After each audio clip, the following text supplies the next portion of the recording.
Menteri Koordinator Bidang Maritim dan Investasi Luhut Binsar Panjaitan mengungkapkan raksasa mobil listrik asal Amerika Serikat yakni Tesla mengakui teknologinya ketinggalan selama 9 tahun dari negeri Cina.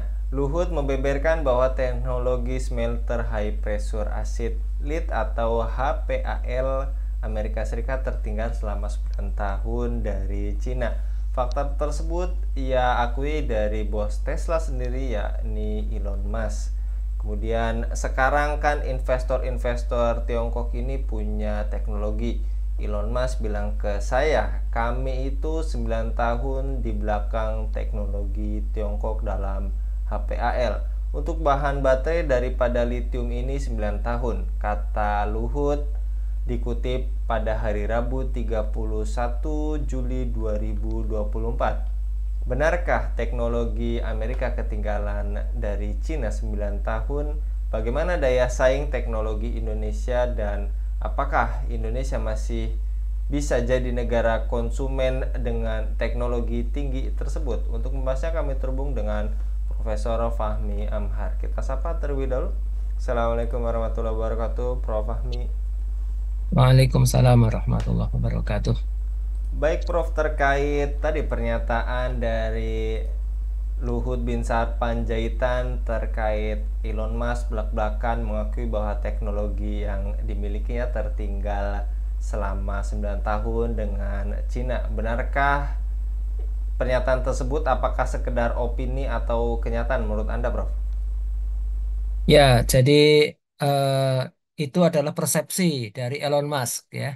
Nah, jadi tidak bisa menggambarkan keseluruhan teknologi Amerika dibandingkan dengan Cina. Nggak bisa semudah itu karena pelaku teknologi itu banyak sekali ya, multi actors ya, multi stakeholders, multi company, multi universities gitu ya. Tapi kalau eh, Tesla dibandingkan dengan teknologi mobil sejenis di Cina, yaitu persepsi Elon Musk Tesla ketinggalan. Nah itu ya. Meskipun mungkin dalam bidang yang lain, karena yang disebut teknologi itu kan nggak cuma mobil listrik ya. Ada AI, ada telekomunikasi, ada e-commerce, ada konstruksi, ada bioteknologi, ada robotik dan sebagainya ya. Jadi ini persepsi dari Elon Musk yang dikutip oleh Luhut. Kira-kira begitu. Dan apakah rendahnya biaya produksi seperti yang kita ketahui di negeri tirai bambu tidak selalu berarti produk-produk yang dihasilkan memiliki kualitas yang rendah? Kemudian, apakah banyak perusahaan Cina telah meningkatkan kualitas produk mereka sambil tetap bersaing dalam hal biaya, Prof? Ya, saya kira memang begitu ya. Jadi rendahnya biaya produksi itu memang tidak otomatis menjadi rendahnya kualitas. Tidak otomatis ya. Karena juga biaya hidup di Cina lebih rendah dari di Amerika ya. Dan orang kalau menilai apakah dirinya sudah kaya itu kan ada yang absolut, ada yang relatif ya. Kalau orang tinggal di Amerika di tengah kelompok jet set di Beverly Hills, mungkin ya dia dengan penghasilan 200 juta rupiah sebulan dia merasa masih miskin ya. Tapi kalau dengan gaji sepersepuluhnya ya katakanlah 20 juta tinggal di Indonesia kan sudah cukup cukup menengah ke atas lah ya. Nah, demikian juga di Cina seperti itu ya. Jadi eh, apa yang membuat Cina semakin semakin cepat dalam mengejar ketertinggalan teknologi dalam membuat produk-produk yang bermutu itu tidak otomatis karena di sana mereka lebih murah, nggak begitu. Tapi memang ya, Cina itu kan punya pilihan lebih banyak dalam mencari sumber daya manusia. Bayangkan Cina itu 1,5 miliar manusia ya populasinya ya. Jadi kalau dia mau memilih katakanlah 1.000 orang terbaik itu ya hasilnya pasti selektif sekali dibandingkan dengan Amerika misalnya ya. Amerika selain penduduknya lebih sedikit ya, mereka itu sekarang 330 juta manusia ya. Itu juga di Amerika itu banyak orang sudah terlalu lengah dengan hidup di standar hidup yang tinggi ya, sudah mewah sudah itu. Sehingga mereka tidak lagi atau kurang lagi terpacu untuk membuat prestasi-prestasi yang lebih. Dan mereka ada yang beranggapan mereka sudah terbaik di dunia sehingga ya udahlah nggak usah terlalu ngoyo lagi.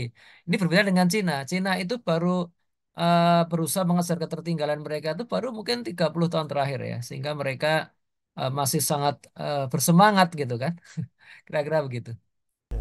Dan bagaimana catatan Anda Prof terkait tadi kompetisi global membuat apakah pemerintah Indonesia saat ini mampu melakukan inovasi serta efisiensi di seluruh lini industri teknologi ini, Prof?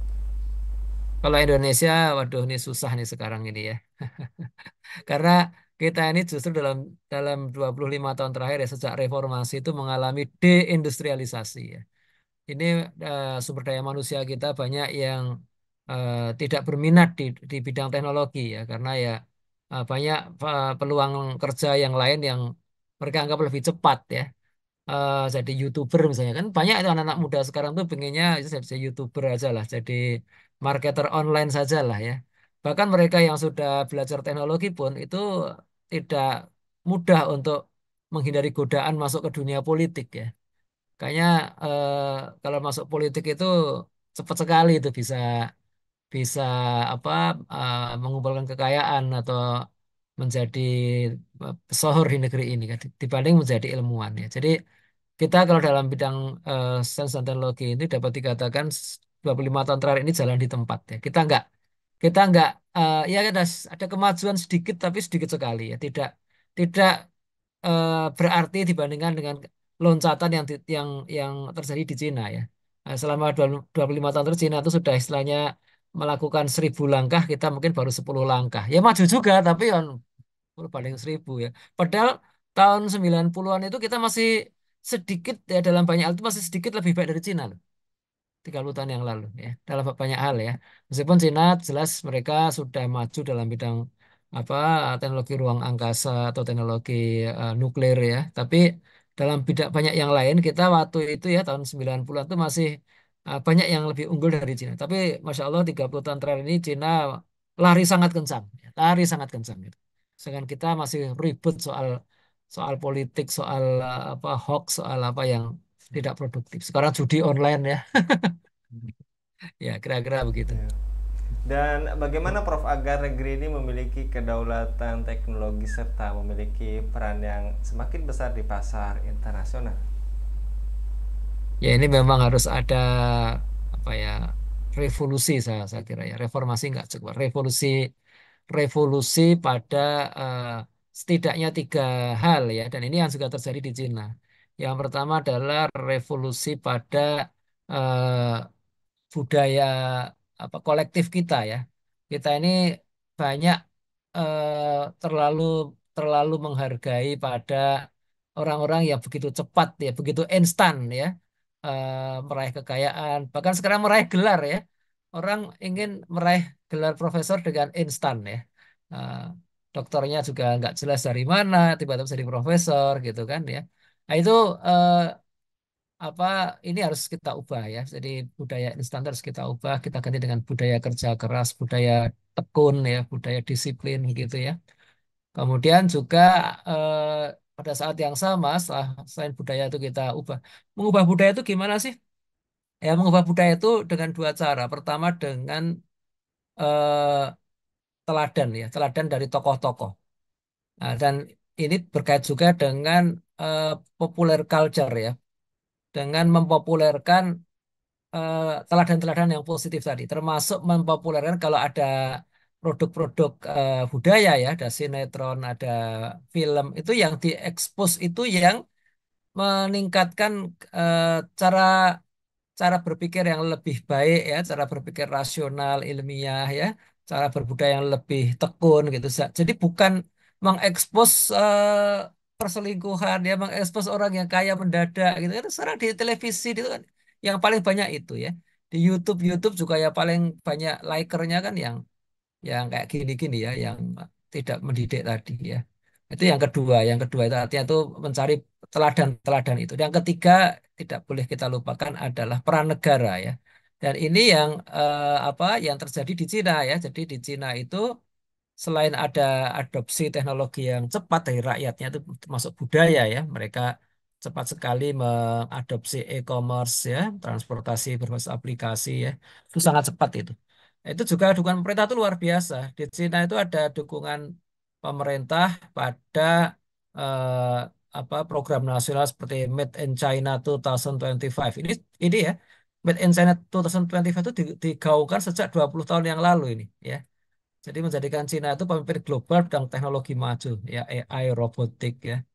Kemudian juga Cina itu berinvestasi besar dalam riset and development ya, penelitian dan pengembangan. Sangat besar ya. Jadi apa Cina mendorong BUMN mereka kayak Huawei, Tencent ya, ataupun yang swasta-swasta kayak Alibaba itu mengalokasikan dana yang besar untuk inovasi. Jadi termasuk mereka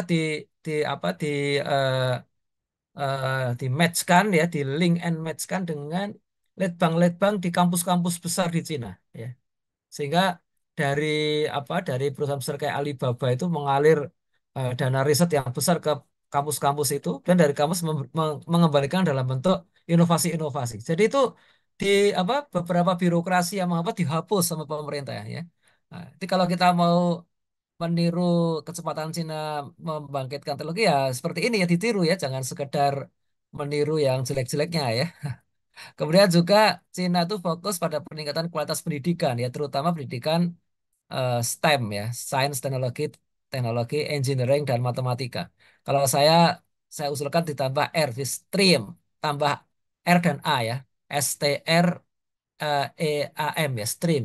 R-nya itu religion, A-nya itu arts ya, seni ya. Karena teknologi kalau tidak diberi sentuhan seni juga nanti terlalu kaku ya, nggak nyaman ya. Nah, kemudian juga eh, kebijakan dari negara Cina itu ketika ada perusahaan asing investasi.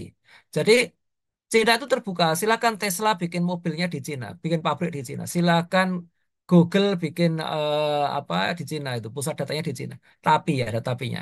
Mereka harus bekerja sama sampai ke level eh, supply chain-nya ya. Jadi misalkan Tesla mau bikin mobil listrik di Cina. Nah, itu komponen-komponen mobilnya itu juga diwajibkan dibikin di Cina. Ditunjuk perusahaan-perusahaan kecil ya, UKM-nya Cina untuk memproduksi misalnya spionnya atau rodanya atau apa begitu.